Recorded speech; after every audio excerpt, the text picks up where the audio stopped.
Van. Thank you, Mr Deputy President. I rise to speak also on the, and in support too of the Enhancing Online Safety for Children Bill 2014. This bill, of course, fulfils our government's commitment, an election commitment to improve online safety for children. We all know that technological change is occurring very rapidly in our society. I've just come down from a hearing of the Senate Economics Committee on digital currency, where we're all learning about things like blockchains and cryptography and hashes and all these things. It's quite unbelievable how society is changing. And while we had a witness there today who quite eloquently summed up that yes, these new forms of media and new technologies can be used by criminals or used by people who want to do the wrong thing. They are just the means, not the end. And as he said, from his observations, criminals also wear shoes, but we are unlikely, of course, to want to ban shoes just because they are used by criminals. And likewise, digital currencies have been used by criminal and other organisations that aren't necessarily the most pure in our society, but would we want to ban them all just because of that? And likewise here, the internet at times can be used for activities which we would prefer not to occur in our society, but we can't stop those things from developing. We have to, as a parliament and as a government, move with the times, so to speak, and make sure our laws and regulations are kept up to date with the developments of technology and the use of that technology by bad people. And because the internet and social media in particular have been a tremendous benefit to our society and our economy, we can quickly communicate with all members of our family and our friends now. It's a great benefit to me. It's always on the road.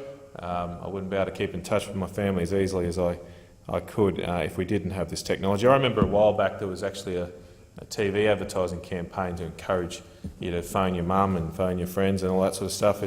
That would seem a little bit out of place these days because you don't just do it by phone. You can use Facebook, Twitter, all these other things to keep in touch with your loved ones. But of course sometimes the ability to communicate so easily and sometimes almost anonymously can create threats as well. And in those instances, the internet and social media in particular can make bullying behaviours more dangerous to children who are particularly vulnerable and can be the victims of it. Previous speakers have spoken about the rising problem of cyberbullying, and the data that I've seen shows that there are hundreds and thousands of children across Australia who have been subject to this bullying. In 2014, the University of New South Wales Social Policy Research Centre concluded that the best estimate of cyberbullying over a 12-month period is 20% of Australians aged 8 to 17. That's 1 in 5. I've got 4 kids of my own, so there's a good chance one of those will probably be subject to it. My eldest is just in that bracket. Actually, 2 of them are in that bracket, 8 and 9. So it's very concerning as a parent that could happen. Of course, bullying can occur at school as well, but it's just all that more available now and potentially more group-like in its attributes when it occurs online. There's a lot more people involved. Cyberbullying was most prominent in children aged between 10 to 15, and prevalence does decrease as people get older and perhaps get a bit more mature. These figures mean that the estimated number of children and young people who have been victims of cyberbullying in 2013 alone is 463,000, and around 365,000 would be within that 10 to 15 age group. Social media is creating a very substantial new workload for school principals and teachers, as well as parents. And the University of New South Wales research, this same paper, found that 87% of secondary schools reported at least one incidence of cyberbullying in 2013, as did just under 60% of primary schools. as I said earlier, it wasn't that long ago that the home was a sanctuary for children, and it was a way to come home and remove yourself. I remember, just going to a personal story, I remember in grade 9, I was in grade 9, we had a huge fight with the grade 8s, I think it was, with the older ones. Glory days. Glory days, Senator Mackenzie. I was on the bad end. Even I think we were the older age group. I was on the bad end of some of those blues, and I do remember coming home. You come home and you could. I'm not going to abuse my parliamentary privilege and name people. We've all matured, but you would get home and you could.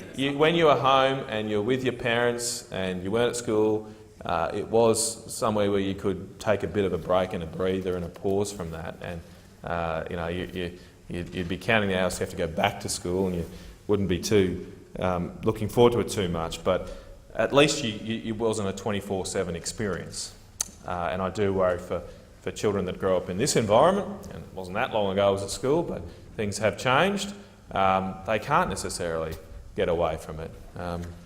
A lot of kids these days in high school would have their own phones, and every time someone sends you a message on Twitter or Wicker or all these other platforms, you get a notification, and you could potentially be reached out to at all times in your life, and that is of great concern.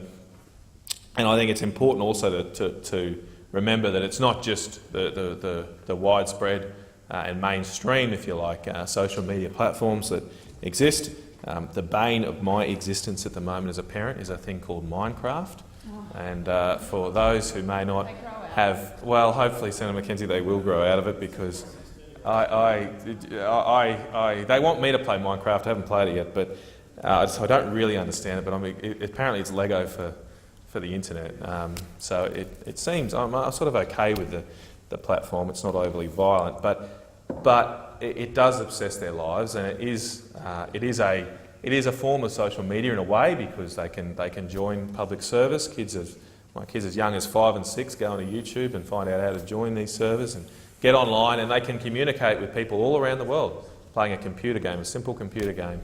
And of course you don't know who these people are that they're communicating with, and it's a bit concerning as a parent. And it's hard for us as parents to keep up with all these new programs coming out that we don't use and we don't really know too much about. I think one of the lessons we have learnt over the years is that government regulation does sometimes struggle to do a good job when these things develop and come online. But it is important we try, and this bill here today does attempt to bring our regulations up to speed. The measures in this bill will bring a better and more rapid response to these dangers. In the fast-moving world of the internet and social media, we need to be faster and more nimble in addressing this issue. The bill will establish the Office of the Children's E-Safety Commissioner, and in doing so will create an effective complaint system for harmful cyberbullying.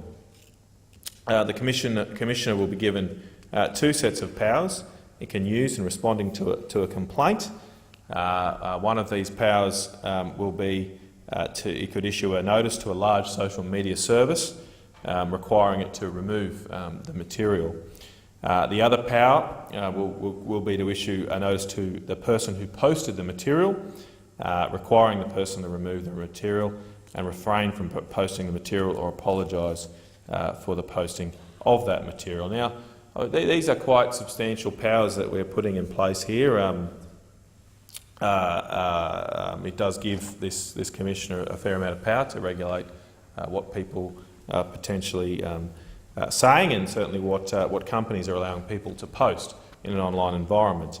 I do think, however, given the particular vulnerability here of young children and people that are vulnerable in our society, that they should be in place. I hope that the social media services that we're obviously targeting here in this bill will be compliant and cooperative with what we're putting in place, because I think this is a law which could be implemented without a particularly large hammer, if you like, on the behalf of the government. It's something I think that could have widespread support both within the community and within the corporate sector as well, and among social media companies, because social media companies themselves rely very heavily on making sure that they maintain a large network of users and therefore maintain a large level of support within the community for their service. And I think there has been examples in the past where they have cooperated and removed material which has been either damaging to particular individuals or damaging to the wider community fabric. But of course there is some enforcement aspects to the bill as well. We are not just relying on the good grace of these companies. With that first power to a large social media service, the Commissioner can issue a Tier 1 notice to begin with, but if a social media service repeatedly fails to respond to a notice from the Commissioner, it can be moved to a Tier 2, meaning that the social media service will have a legal duty to remove cyberbullying material and face fines if they continue to not do that, fines of up to $17,000 a day if they do not act in response to the Commissioner. As I said, hopefully I think those powers will, and particularly those penalties, will not need to be relied upon in many cases, but it's important if we want to walk softly that we carry a big stick. Apart from these powers, the direct powers that the Commissioner has, they will have some other functions, broader functions as well under this bill, including the promoting of online safety for children, coordinating relevant activities of Commonwealth departments, authorities and agencies in relation to online safety for children, and accrediting and evaluating online safety educational programs.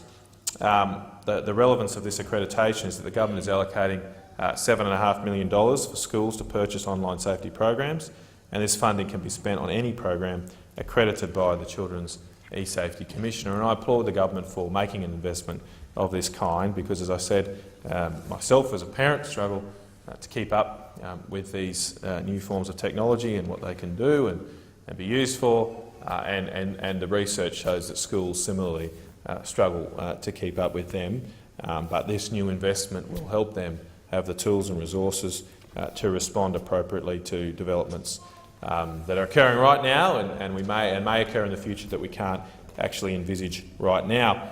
The Commissioner will also take on responsibility for administering the current online content scheme under Schedules 5 and 7 of the Broadcasting Services Act 1992, but it is important to understand that this is simply the Commissioner taking responsibility for administration of this existing and long-standing scheme. The bill actually doesn't make any changes to that online scheme, and it's separate from the complaint system that I referred to earlier.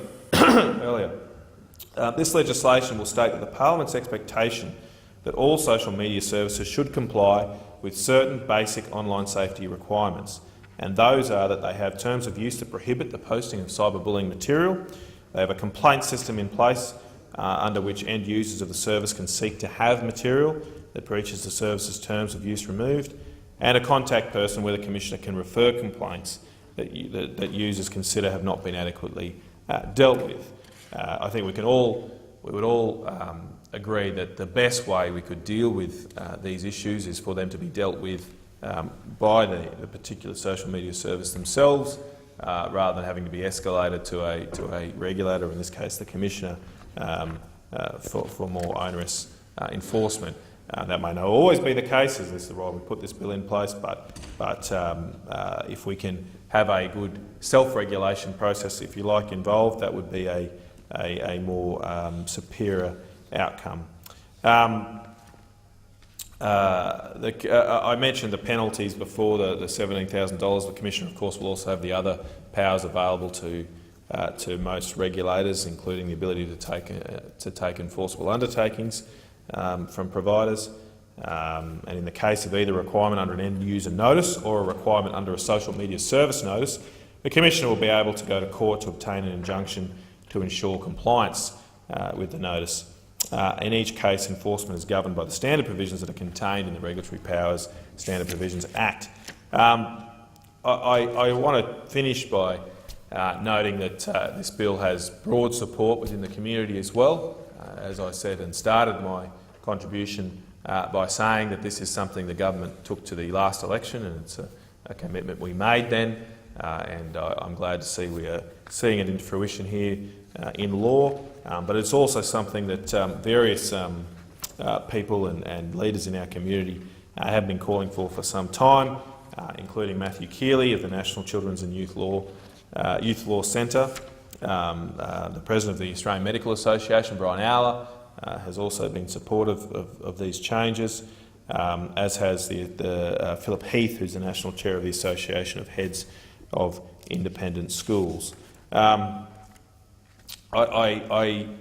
think it is an appropriate and proportionate change to our laws to protect the vulnerable in our society. We should always be careful where we seek to impose some form of restriction on what people post, what people say online, but where it particularly involves vulnerable people in our community, we should seek to take or make the appropriate protections in place to protect them, because I think it is important that we do say this bill is focused on child safety and children within our community, not with the communication that may occur between adults, because if you take a look at most politicians' Facebook pages, there's probably a fair amount of quasi-bullying activity that occurs there, but that goes with the territory, that goes with the job.